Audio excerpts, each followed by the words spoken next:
In the past few hours, Barcelona fans have been taken completely by surprise by the shocking news of Iñigo Martínez's departure. After all, there had never been any strong rumors or speculation linking the defender with an exit during the current transfer window. Yet, out of nowhere, it was officially announced that he would be leaving the Catalan club to join Al Nassr in Saudi Arabia. This sudden twist sparked outrage among a large section of the Barca faithful, who felt blindsided by the development. Today, breaking his silence for the first time since the announcement, Iñigo Martínez opened up about his unexpected exit, offering details that surprised many supporters. But what exactly happened behind the scenes? It turns out that this agreement between Martínez, Barcelona, and the Saudi club had its foundations laid long before the public found out, going back to last season. When the Spanish centre-back extended his contract with Barcelona until 2026, a special clause was included. This clause allowed him to leave in the summer of 2025 if the right opportunity presented itself. During the previous campaign, Martínez had already attracted lucrative offers from Saudi Arabia. However, at that time, then-coach Hansi Flick was adamant about keeping the experienced defender in the squad, insisting on his importance to the team's defensive structure. Martínez respected the coach's wishes and stayed for the season, but he made it clear to the club's board that if a similar high-profile offer arrived the following year, which is now, he would seriously consider accepting it. The club, in turn, agreed to respect his decision when the time came. Fast forward to this summer, and the scenario repeated itself. Al Nassr came forward with an extremely attractive financial proposal.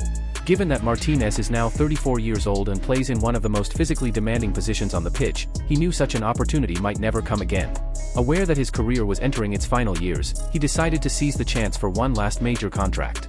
According to reports, Martínez informed Barcelona's management of his decision to activate the exit clause and rescind his contract.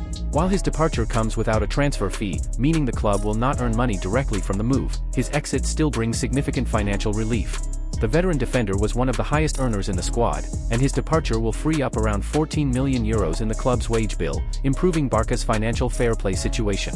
In an interview given shortly after the announcement, Martínez clarified that the matter had been discussed with the club months ago. The board was fully aware of the potential move, and there had been no conflict or hidden negotiations. Still, he took the time to apologize to the Cule fanbase, especially to those who had hoped he would stay longer. He acknowledged the emotional bond built during his time at Camp Nou but insisted that this was the right step for him and his family at this stage of his career. The departure, however, leaves a clear void in Barcelona's defensive setup. Martínez had been a regular starter alongside Pau Cubarsí, forming a solid partnership that brought balance to the backline. With his exit, questions now swirl around who will step in to fill the role. Will the club turn to Ronald Araujo to pair with Cubarsí? Or will Andreas Christensen be handed a more permanent starting role in central defense?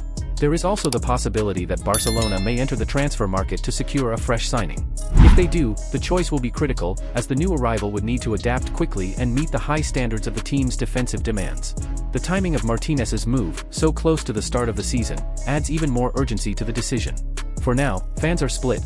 Some believe that the existing squad already has enough quality to absorb the loss, while others argue that the club must act immediately to avoid potential defensive vulnerabilities later in the season.